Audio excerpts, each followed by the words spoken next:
यह आदमी अपनी पूरी जिंदगी में सिर्फ 1000 शब्द ही बोल सकता था, लेकिन वह एक सेल्समैन था और उसका काम था लगातार बातें करना। बातें करके उसने खूब पैसे कमाए और अपने लिए एक बड़ा घर खरीदा। फिर अचानक उसके आंगन में एक पेड़ उगाया। वह हैरान रह गया। वह इस बारे में एक ज्ञानी व्यक्ति के पास गया। ज्ञानी व्यक्ति ने उसे बताया कि पेड़ उसकी जिंदगी से जुड़ा था। उसके हर शब्द के साथ एक पत्ता गिरता था। जब सारे पत्ते गिर जाते तो वह मर जाता। उसे इस बात पर यकीन नहीं हुआ, इसलिए उसने तेजी से बातें की।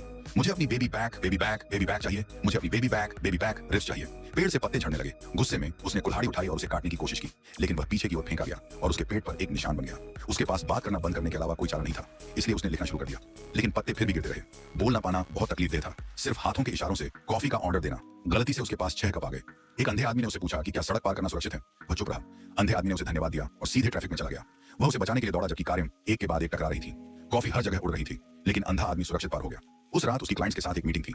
उसे अपनी जगह अपने असिस्टेंट से बात करवानी पड़ी। बातचीत के दौरान माली बाहर पौधों में पानी दे रहा था। पसीने से तरबतर होने के कारण उसने बातचीत खराब कर दी।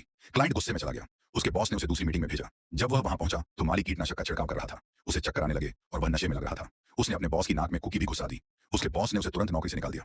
उस रात उसकी पत्नी ने पूछा कि वह बात क्यों नहीं कर रहा था। उसने इशारों से समझाने की कोशिश की, लेकिन उसने गलत मतलब निकाला। नाराज हो गई और अपने बेटे के साथ चली गई। वह पेड़ के नीचे बैठकर सोच में खो गया। उसने अच्छे काम करने का फैसला किया। ब्रेड खरीदकर अजनबियों को बांटने लगा। उसने चर्च में पैसे दान किए, लेकिन पेड़ पर कोई नई पत्ती नहीं आई। उसने अपना आपा खो दिया। उसने पेड़ पर बोतल फेंकी, लेकिन खुद को ही चोट पहुंचा बैठा। वह लगातार पेड़ को कोसता रहा और पत्तियां गिरती रहीं। उसके असिस्टेंट ने उसका मुंह टेप से बंद कर दिया। पेड़ पर बस कुछ ही पत्तियां बची थी। उसने तय किया कि वह अपने आखिरी शब्द कैसे कहेगा। वह अपनी पत्नी के पास गया और उसे कहा, आई लव यू। वह अपनी मां से मिलने गया। उसने उसे अपना पति समझ लिया। उसे अपने पिता से नफरत थी, क्योंकि उन्होंने उन्हें छोड़ दिया था, लेकिन उसने धैर्यपूर्वक उनकी कहानियां सुनी। उसने उसके माथे को चूमा और कहा, आई लव यू। अब उसके पास बस 3 शब्द बचे थे। वह अपने पिता की कब्र पर गया और कहा, मैं तुम्हें माफ करता हूँ। जोरदार बारिश होने लगी और ठीक उसी समय उसकी जिंदगी खत्म हो गई। तभी अचानक उसका फोन बजा। उसका असिस्टेंट एक मैसेज लेकर भागा भागा आया और देखते ही देखते पेड़ फिर से नई पत्तियों से भर गया।